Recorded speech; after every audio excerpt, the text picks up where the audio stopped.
And the habits you form in college will stick for the rest of your life. If you can give with a small amount of money, you'll be able to give with a lot. But if you say, I won't give because I'm in debt or because I have not enough, then you're not going to give when you don't have debt and you have a lot.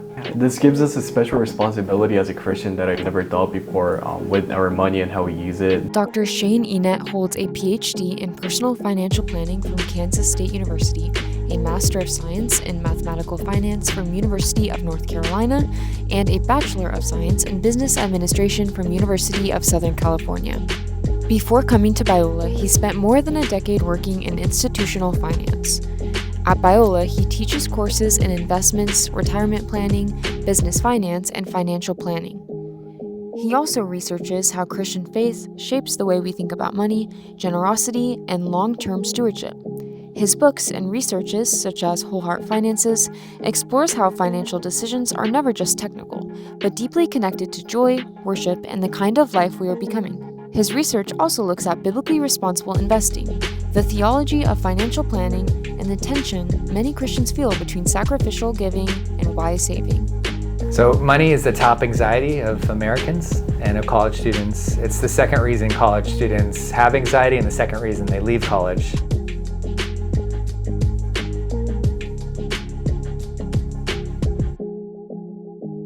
From the Torch Podcast Network, welcome to Office Hours. Your professors unmasked. Office Hours is where real people wrestle with real questions. Hi, I'm your host, Jae Koo. Today we have a very, very special guest where we're kind of switching the waters a little bit, and we're coming here to listen to a business professor. So this is Dr. Enete. How are you doing today? I'm doing well. Thanks for having me. Yeah, thank you so much for coming in here. We just thought it would be a very interesting, different perspective that we don't usually hear in office hours, and we're so happy to widen this view up, and I was just so excited to have you on. So yeah, was today all fine? Did you have classes and stuff? Oh, I'm on sabbatical, so I was actually at the beach. Oh, let's go, yeah. Are you taking a break for sabbatical, or are you on a research project? Research and writing, okay. yeah. Oh, so that's awesome. That's so great, yeah. I just want to know about you more, I guess. Yeah, just a general get to know you first, some icebreaker. So can you just please tell us about how you came to faith and just your story on that? Yeah, I have a dramatic faith story, and I grew up in a Christian home, and Jesus was a bit of part of the family culture. And I was a good son if I went to church and understand all of the language around faith, and but I didn't really know Jesus I didn't have a relationship with him. But when I was 13, I ended up climbing the side of the house to get inside on the balcony because I'd locked myself out. Oh. And I did this without thinking through the whole plan. And I got 2 stories up and then I fell. And I fell 2 stories down onto an iron rod fence. And one of the spikes punctured and went in to my body. And so I can still feel the wind kind of passing by my ear as I fell. And I stayed awake, and God directed the spike so I didn't bleed out, or it didn't hit any major internal organs, but it did cause quite a bit of damage. And we were able to get to the hospital. I was able to survive, and the surgeon came in 16 hours later, and he was the leading expert in the colon area that was damaged, and so he had the spike, and he was so proud I was still alive. He wanted to keep it, and I said no, and so my wife has it now. But I was in that hospital room, bag of bones, weighing down to 70 pounds, and was just slowly recovering. But I had this incredible joy, and the joy I felt was just coming from the right side of the room, and it was God's presence. I could sense him there. I could sense that he was the king of the entire universe, and I could sense his smile, and I knew that he knew me. And I just kind of had this sense, I'm like, I can't believe the king of the universe knows me and is pleased with me, and I had nothing to offer.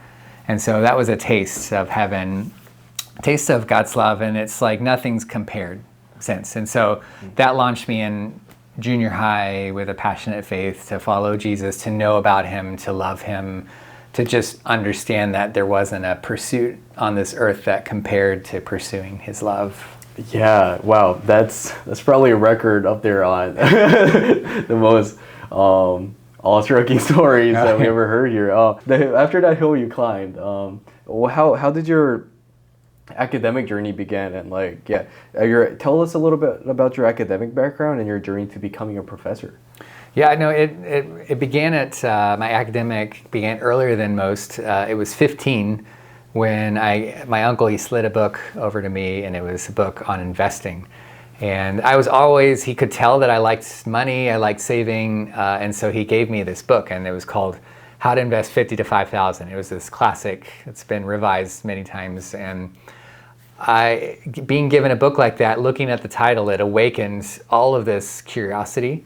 And so I actually just set the book down, and then I left and went to the bookstore, went to the library, and I came home with 20 books, all on investing. And I just started voraciously reading them.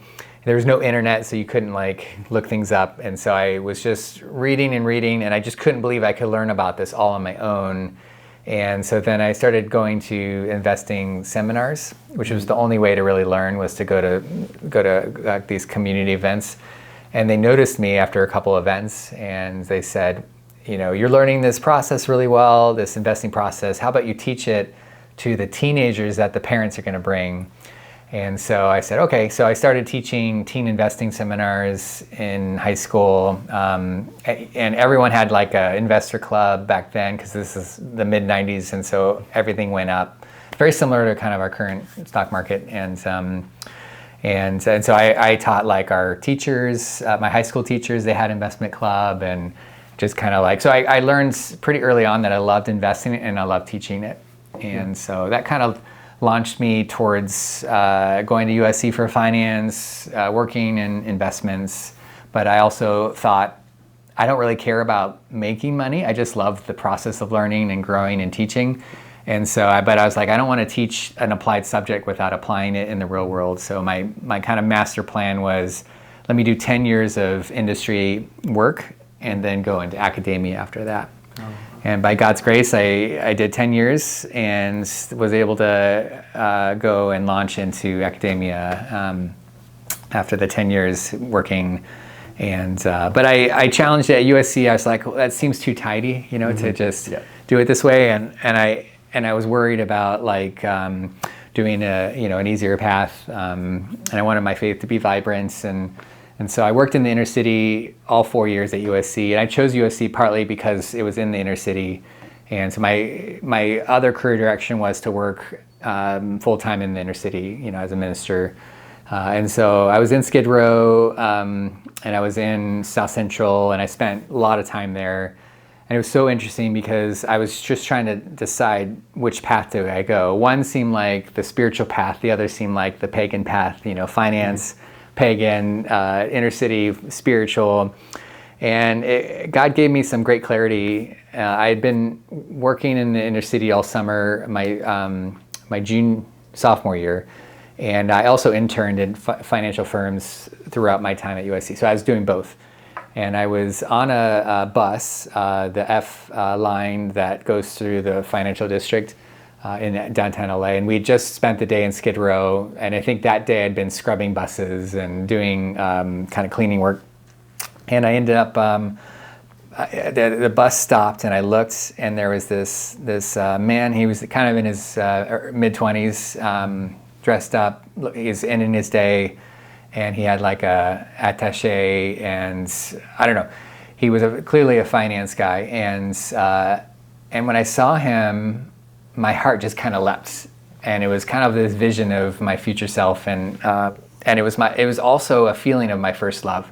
So I was like, this is what I love. Like, I just love this. Like, there's a natural love for this area of finance, and I saw myself there. I didn't see myself in Skid Row or in the interstate, and it's a good profession, a good place to work, but my heart wasn't in it. And so it wasn't about what's spiritual versus secular. It was just about what God made me to do. And so that just gave me a clear, from then on, I was like, okay, I'm focused on this 10-year in the industry path into academia. So I felt like he had kind of confirmed that path for me. Right, yeah, from like a very young age to all the way till today, actually. Yeah. I can just really feel that just pure, genuine passion that you have for the subject. Mm-hmm. And somehow you were able to detach yourself from like the temptations that might come to it. Like, you probably know how to make more money than most people in the world, and you still choose to serve and just use these skills that God given you in different ways. It's just very, very fascinating to me. And then, just regarding that, I would love to hear about your philosophy in money. Like, what's keeping you from not allowing that to be a temptation, or how did you end up making a decision based on your philosophy of money, I guess? Yeah, it's money's dangerous, dangerous to the heart. It's one of the few things that will stop someone from following Jesus when he calls you, and it's one of the few things that choke up any fruitfulness in your life, is the pursuit of wealth. And I was around a lot of wealth, and billions of dollars, trillions of dollars. Everyone around me had really nice things, and I was around CEOs nonstop, and so I had access to that lifestyle, and box seats Dodgers, box seats Lakers, like anything, kind of Ruth Chris steak dinners and condos and beachfront houses or apartments, and it's just like I didn't care. I just didn't care. I'm like, it doesn't mean anything, and because I think God protected me because I got a taste of his love, and so anything that would compromise that, it seems like a huge mistake. But I will say, I did know I needed to be protected, because there's something that happens when you're in wealth, when you're in comfort. It's a slow. It's like kind of like a frog that's slowly getting boiled, or like a vine that's slowly choking you, and you're producing fruit, but then eventually you stop. Or another metaphor would be like you're in a room and you're getting sleepier and sleepier, and then you just kind of fall asleep. So I think wealth does that. It just kind of it neutralizes you, just makes you sleepy, and you just kind of like tuck away, and then you waste your life. But the two things I found that really helped protect me were, besides having a taste of God's love, was being generous, doing the one thing money doesn't want you to do, which is to give it away. Mm-hmm. So be very focused on finding that place where you're uncomfortable and you're giving, and just give a little bit more. So like that breaks a lot of the power, because it's like you're kind of like in the sway of wealth, and then all of a sudden when you do what it says not to do, then it wakes you up a bit. And the other thing that I found absolutely crucial was, if I'm around a lot of wealth, because we'd go to the Ritz, or we'd go, like they'd shut down SeaWorld, and that was our Christmas party. And if I got to be with the poor, if I was around those in the inner city, that sobered me up really quick. So people who are in wealth, they tend to forget the poor. Mm-hmm. And that's actually like, there's some crazy stats, like it's one, I'm trying to remember exactly, but something like 1 out of every 11 sentences in the Bible has to do with the poor. I mean, it's just nuts. And so to forget the poor is to forget one of God's most important kind of heart level things. And wow. So anyway, so those two things, like giving uncomfortably to where you're doing what money says not to do, and then making sure you're around others who are in need. Then the beach stuff, all the perks, all the wealth, like it just, you see it for what it is. Yeah. It's something that God may call you to have, but you're going to use it as a tool and not as something that's important in and of itself. Yes. I mean, as a dedicated Robinhood investor, I'm definitely convicted, and I really want to meditate upon your teachings that you're giving us today. Just from your philosophical statement of how you treat money, to this Christian calling of like how you felt enough within God's love, and into a calling of serving, of understanding the poor, and like learning how to cope with that. That was all just so fascinating to hear, and it's really making me think a lot about how I see of the world. I also love the way how you gave us a practical example of how we can practice this, about giving what we're comfortable with giving, and then giving a little bit more after that to keep us in check with ourselves with that spiritual journey. Yeah, would that kind of sum up what you were saying regarding your different view of money, and maybe a view as a Christian? Yeah, it sounds good. Gotcha. Yeah, that's amazing. Yeah, and then is this how you teach your students the concept of money, like just as a Christian too? Yeah, well, it depends on the class, and I mean, there's themes threaded throughout all all of what I teach, but there's also different ways to apply it in different contexts. Gotcha. Yeah. Yeah, and then is there a misconception that we have about money that you know that that's not true? Yeah, there's quite a few. I'd say one of the top ones is if I asked the average person what Jesus would say, if you honestly, let's say you had built up some savings and you bring it to Jesus and you say, what should I do? Just about everyone says Jesus would say to get rid of it because savings is bad and money is kind of gross and money is not spiritual. And so most people just presume that they know what Jesus would say because of one story in the Bible about this rich young ruler.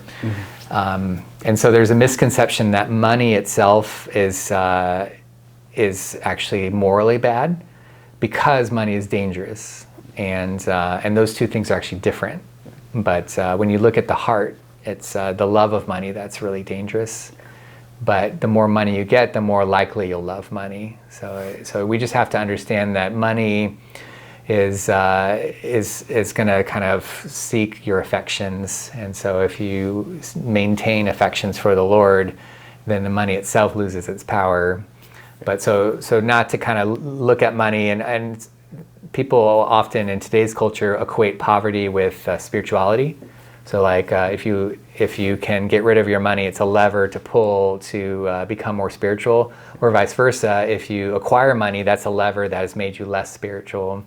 And money itself isn't something that you can use to become more or less spiritual. It's all about your heart. I see. So to make sure you separate money from heart is really a huge misconception. The second one I'd say that's really common is people think the tithe is biblical, the 10% tithe. And what I'd say is if you want to be biblical, it's only really mentioned in the Old Testament. And so if you want to be an Israeli biblical tither, then you should do 3 different tithes. And so if you truly want to be biblical, you should do between 22 to 33% of your income if you want to be an Israeli under the old law. But the new law, under God's grace, doesn't mention a requirement for 10%.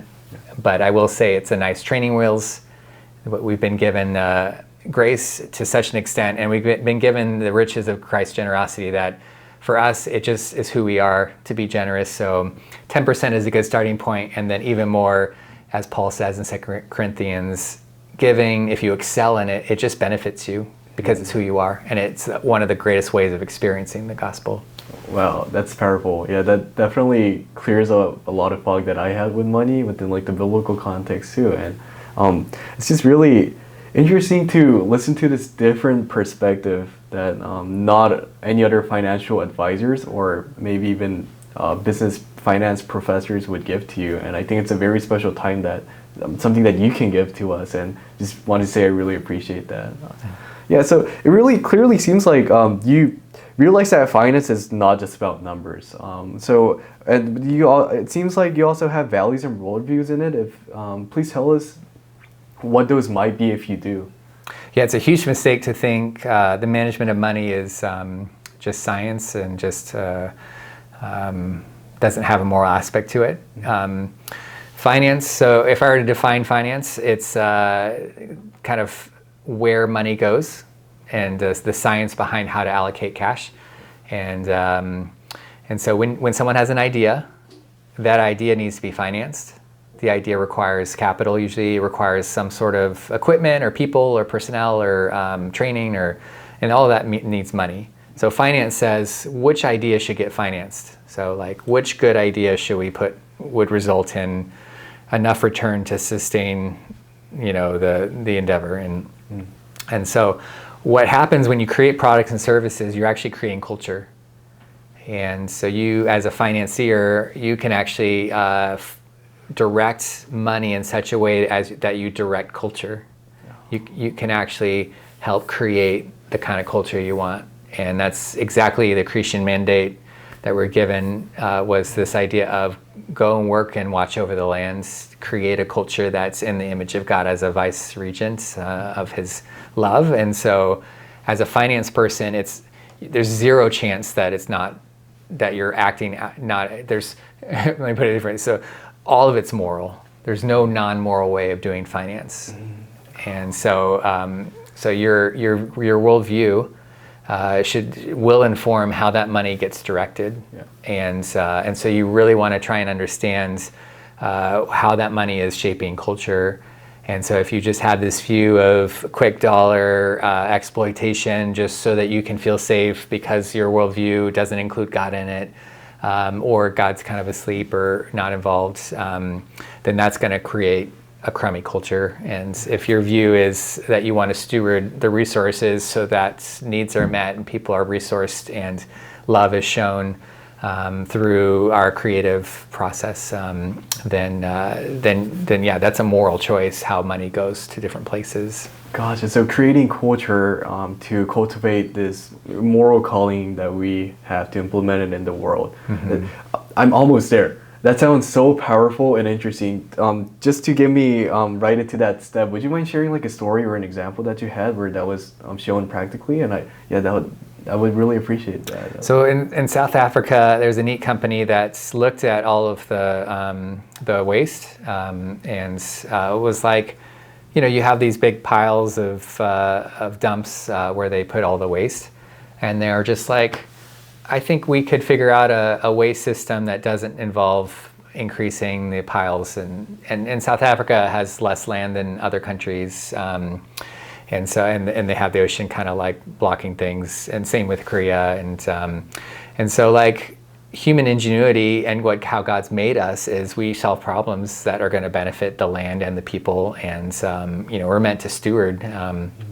And so one company created this beautiful process that was, again, it needs to be cost effective. It needs to have a sense that it's sustainable, that it earns enough of return to be able to create and pay the staff, be able to keep the company in business, and not be on the dole of other people like government or taxpayers. So good business is sustainable over a long period of time, but also meets a very genuine need. So anyway, this company, through their technological innovative minds, created a beautiful solution so that there was zero waste.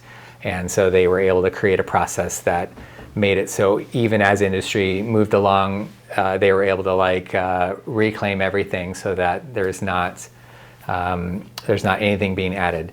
And so if you're an investor and you see this company, and let's say they're going to earn 10% because what they're doing is worth paying for, not out of charity but out of necessity. And so you could have this 10% company to put your money in as a financier, or you can have a company that's producing, let's say, pornography or adult entertainment or gun manufacturing or whatever it is. And so one will create one culture, another will create another culture. So it's just really neat to have a thought about, let me just be careful about where I'm putting money, and let me water the flowers and not water the weeds, essentially. I see. Well, so there's this language of cultivating a society that serves the Lord with the management autonomy that you have as a financial advisor. Yeah, well said. That's incredible. I mean, although I won't be financing money too much in a bigger scale, just within the small margins that I have, I'll try to implement that in my life. Everyone has a lot of power through their retirement money. So if you do have an employer that's setting aside money for you, then that bucket grows into the millions. And so everyone has power. It's just people don't realize that money is influencing culture. And so there's a growing Christian investing marketplace that I've been a part of helping to cultivate. Yeah. And it's slowly becoming bigger and bigger, kind of like Christian cinema slowly becoming not just Left Behind Kirk Cameron movies, And so as it grows, people with their retirement money will have more options to choose investment companies that are funneling money towards the flowers instead of the weeds. Gosh, you guys. I think you already dabbled on this a little bit from what you just told me and the question before too, but this also relates to your research that you did with biblically responsible investing. So how does investing change when someone tries to make a financial decision through the Christian lens? Is there anything more you can add, or it creates kind of a warning signal. So managers, a CEO, they don't own the business. CEOs are managing it on behalf of the investors. The investors are the one that kind of tell the managers what's okay and not okay. And so if every shareholder has a vote, has a voice, and typically what's happened is we've just let other people vote for us, and those other people aren't Christians. And so then you get this idea of like a company funding, abortions that shouldn't be doing that. And that's, Coca-Cola or, a grocery store company. And so then as Christians kind of group their voice together and then make it be known what is considered behavior that creates a flourishing culture and what behavior harms culture, objectifies women, or creates a marketplace for aborted fetuses, all this kind of thing. Then the CEOs now actually have some accountability, and they want to please the shareholders. So if they realize there's a huge shareholder base that would kind of rise up, then that actually works against them. And if all the shareholders divest, first they'll engage and they'll do these kind of what I call proxy wars, where they try and help all the shareholders vote on certain behaviors to force the CEO to change if they're not willing. Yeah. If that fails, then you can divest, and then if enough shareholders divest, that actually raises the costs of running the business. And so there's all sorts of case studies around the power of a shareholder's voice to kind of run. So the BRI, biblically responsible investing, or faith-driven investing, or faith-based investing, those are all the same term for Christians saying we should use our voice as a shareholder, as a part owner of a company, to help influence the kind of policies and the kind of culture that a company is going to have. Yeah, this gives us a special responsibility as a Christian that I've never thought before with our money and how we use it to finance. At first, it just sounded like it was big companies and major financial advisors taking in these places, but everyone can use their shares of what they have to support the cause of what you're doing of this, cultivating this Christian culture. So well, I'll definitely be meditating on that and try to implement that in my life, although I don't have that much money. But yeah. So the big mistake is that one share doesn't matter, but that's like saying one vote doesn't matter. Right. If everyone says that, then everything falls. So. Yes. Yeah, that's so important. Yeah, and then so next I do want to talk about your book. So it's Whole Heart Finances, and you describe money management as something that's connected with joy. That's what I found really fascinating too. So, and because that's not how many of us think about money or finances. So what are we missing here? So money is the top anxiety of Americans and of college students. It's the second reason college students have anxiety, and the second reason they leave college. Number one being school and the actual grades and things. But yeah, so money is inherently stressful. And what's ironic is we have the most wealth as a society in the history of society, and yet we're the most stressed out about money. So you wouldn't think it should be that way. But the secret kind of behind all of this is that money is a matter of the heart. And so money, whatever is a part of the heart, is something that Jesus cares deeply about because he wants our hearts. And so money is actually a pathway, an avenue of greater joy if you give your heart to Jesus in that area.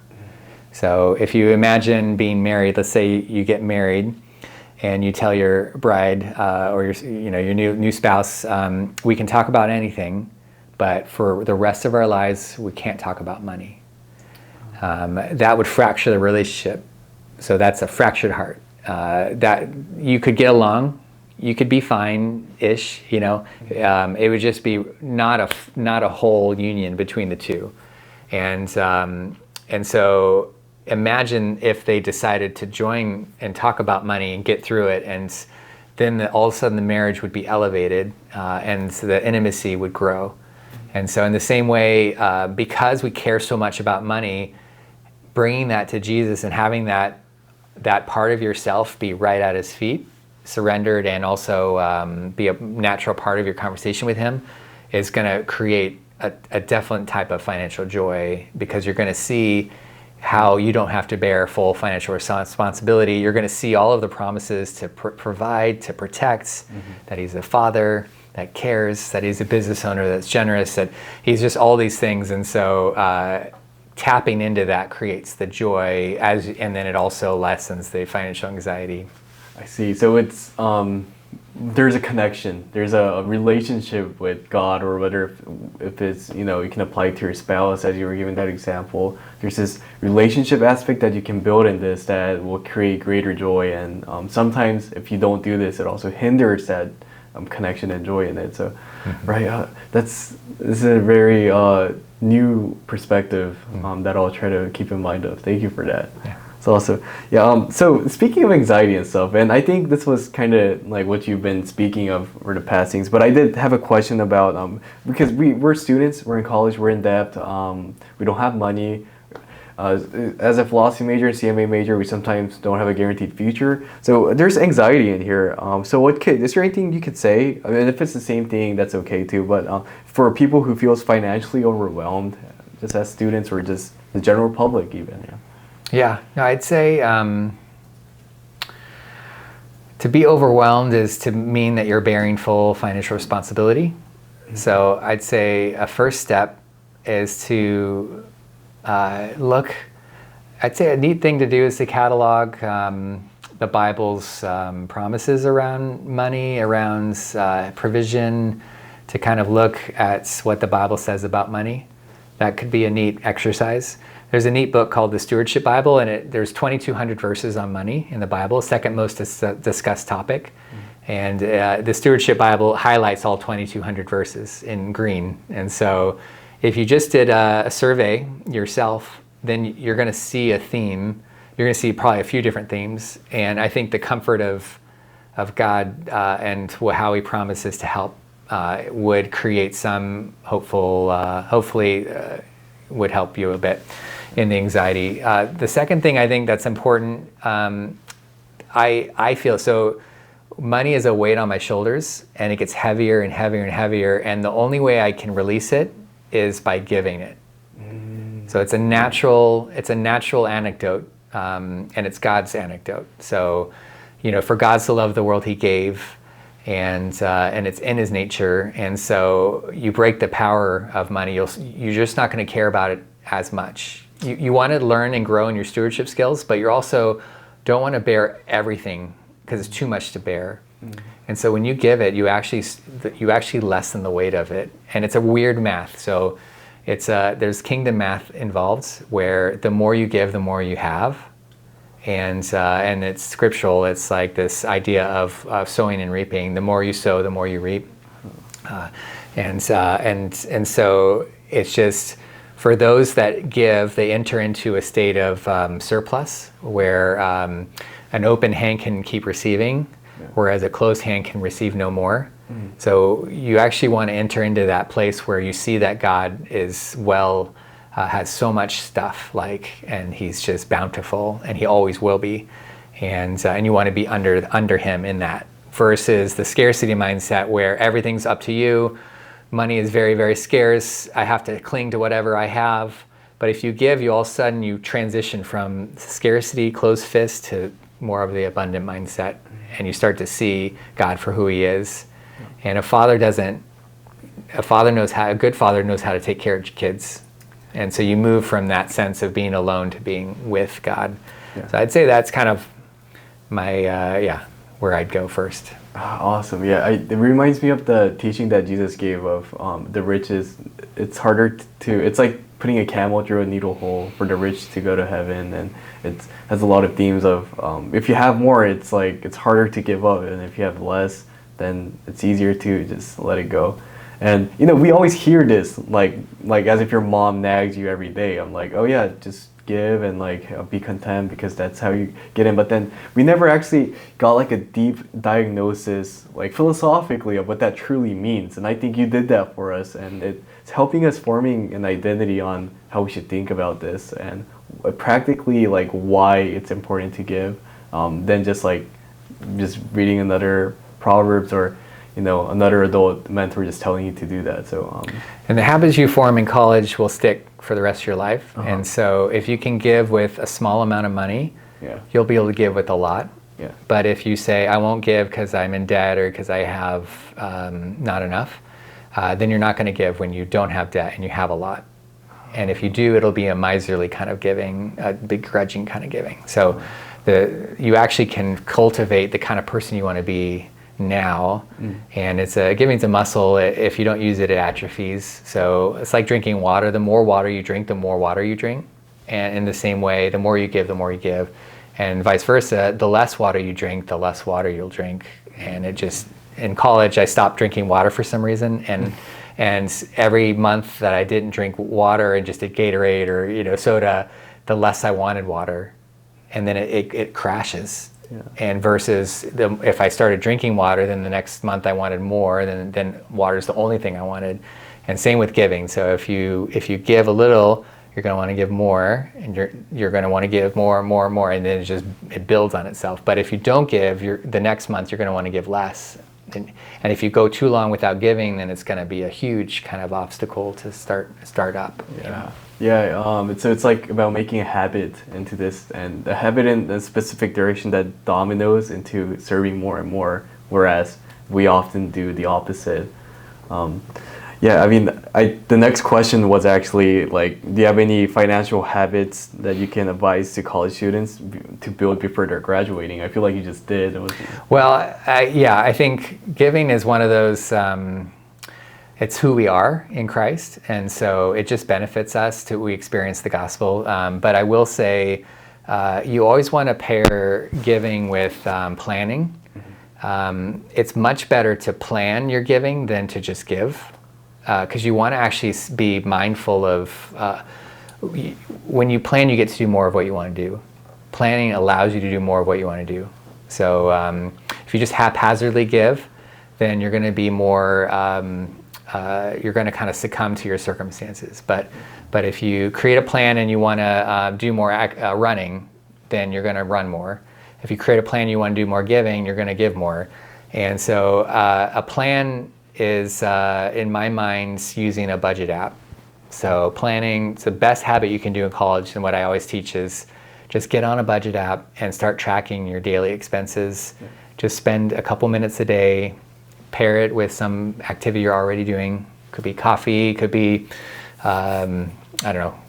tea or whatever, getting ready for bed. Just spend a couple minutes. You just these budget apps automatically bring in any transactions you had, and you just want to categorize it, and then you just keep. That's your journal of how you're managing God's money. If you're shining the light bright on what you're doing, then you're acting like a steward, and you're saying, "This money's not mine. This is God's," and then it'll give you all the good information for any kind of planning you might want to do. So.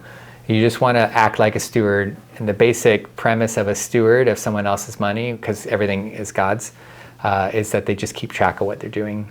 See, is there a budget app that you would recommend? What I use, Rocket Money is the easiest to get up and going. It's it's visually the easiest, and the way they've built it, the commercials are so annoying, I don't like it, but they actually is like the easiest way to get going is Rocket Money. Then the next easiest is Monarch Money or FaithFi. But then the hardest to get going, but the easiest in terms of like managing good solid planning is YNAB, which stands for You Need a Budget. And that's what I use. That's the top choice of like financial professionals is YNAB. They're all around $8 a month. And it's the cost of a drink of a big boba or something, and you'll save tons of money. But it's just a good habit to act like a steward and not just say you are. Gotcha. Yeah, that's awesome. Yeah, I think we should put that on the quote. Planning allows you to do more of what you want. That's a powerful quote. Yo, got it? Yeah. Sorry, I'm talking to the viewers, but yeah, that's really, really great. We are getting closer to the time where we do have to wrap up, but I think one final thing I do want to talk about is that we had a conversation before we started shooting about how just as in master investor, financial advisor, whatever, you actually don't actively invest in say that Bitcoins or these stocks and stuff like that. And you mentioned that you had a philosophy in that. Can you share that to us too? Yeah. So investing entails taking money and exposing it to the risk of loss. And I treat that seriously. If money that I've earned and saved can lose. I want to make sure I'm being wise in the risk. And so risk itself, so risk is this idea of that I don't know whether it's going to go up or down. I want to understand the nature of the risk. Why does it go up and why does it go down? And with the stock market and most companies, it goes up and down based on very basic business principles about supply and demand, about marketplace, about products, about CEOs. Everything that business teaches you is why a company goes up or down. And it's very clear. And if you just buy the stock market, let's say the top 500 stocks or companies in the US, you have 150 years of data that shows that on average goes up between 10 and 12%. Mm-hmm. And so all of that aligns to true statements that are based on human behavior that's very consistent. And I like that. That makes me feel like I'm being a good business person, a good thoughtful person that's taking a talent and giving it and having it grow over time. Yeah. Crypto is a commodity, so it's technically as an investment, it's an energy commodity. It's the same thing as buying oil or electricity or whatever, because it requires electricity to generate most cryptos. The reason it goes up or down, so commodities inherently have no value in and of themselves. The only value is the supply and demand of it, but it has no actual intrinsic value. But a product or a service that's meeting a need actually has a lot of value behind it. Yeah. So I don't like investing in things that there's no model that shows why it should go up, why it should go down, and has no intrinsic value. I want to have my money as it grows be contributing towards the benefit of society. Whereas if the play is some play on whether our monetary policy or our cash goes up or down, or there's too many variables. It's kind of like having a play on who wins, this next sporting event, or what the weather will be. Will it rain? We may think we know, but we really don't know what's going to happen. Right. And to me, that moves towards gambling instead of investing. Gotcha. Okay, I think that's a very great way to divide just wise investing and more of gambling uses, and how we should cope with that according to everything that you've been teaching us so far throughout this podcast today. So I think that's very, very meaningful and helpful. Thank you for that. Yeah, before we wrap up, I just want to ask you a fun, cool little question. When students actually get office hours with you personally, what's your favorite object in your office that we can find? I have a basketball hoop, so sometimes I'll play basketball with them. It has to be one. It has to be one thing. You can only choose one. Oh. Well, I'll say what I was going to say. So, okay. I pranked my office before I left when I was working in investments, and my boss pranked me back, and he said that he called me in for my last interview, and it's going to determine my bonus, and the bonus was a quarter of our salary, and he'd gotten a picture of me on the security camera doing my prank. I had gotten there at 4 a.m. and I had a hoodie, and he slid the picture over, and he's like, can you explain this? And I was like, oh, that's when I did my prank. And he's like, HR is very upset. There's very sensitive information in here. This might impact your bonus. Uh-huh. And so he's like, you better go talk to them. So I stood up, I went out, and the entire research floor was there, and they all started laughing. And then I went to my cubicle, and it was covered in the surveillance pictures of me. Oh. And so anyway, so I kept one, and it's in my office. So I love telling that story. That's such a fun experience. Yeah, that would have been a funny prank. Yeah. Don't prank my boss. He gets you back good. Gotcha. Yeah. We'll keep a note of that. Don't prank Dr. Enete's boss. Well, thank you so much for coming to another episode of Office Hours. Hope you enjoyed it today, and thank you so much for everything that you spoke to us. It was a very meaningful time. Thank you so much. Yeah, thanks for having me.